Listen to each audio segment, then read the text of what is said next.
My biggest regret in life was getting rid of my DVDs. I wanted to watch Robo. I really appreciate the hyperbolic nature of that statement because if that was the biggest regret in your life, you've had a pretty good life. But I also have the same regret. I really regret not keeping my DVDs.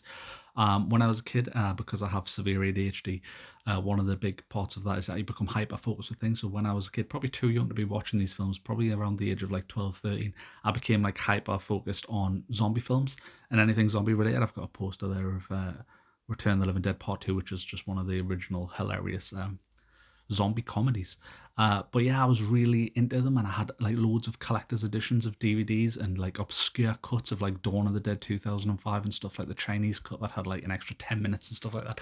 Like I was really hardcore into it, but like thing with hyperfocus in general with ADHD, it wears off over time, and then you move on to something else. So then as an adult, we got House Rabbits, which there's the lovely Ellie, um, and then I let the rabbits just because I'd left them on a low shelf. They just absolutely decimated them and shredded all my DVDs, and I just let it happen because I just didn't care about the DVDs as much as I cared about the rabbits. And then it's one of those things. It's like technology advanced. It became a huge regret because I don't know. Like obviously, he's saying about he wants to watch RoboCop, which is a fucking brilliant film, and any excuse to watch RoboCop, let's fucking go.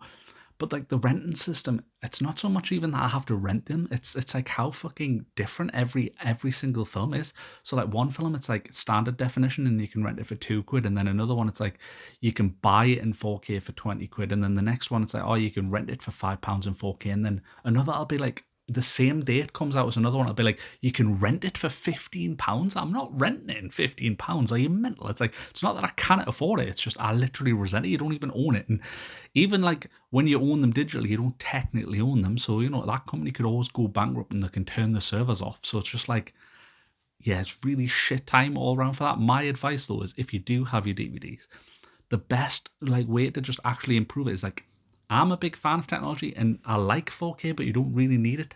Like I think you're better off getting a 4K DVD player because that has like upscaling software in, and then if you can get an OLED TV, like on like maybe a Black Friday deal, for example, or just in general, like an OLED TV with like really good HDR will make your old even 720p DVDs look absolutely incredible.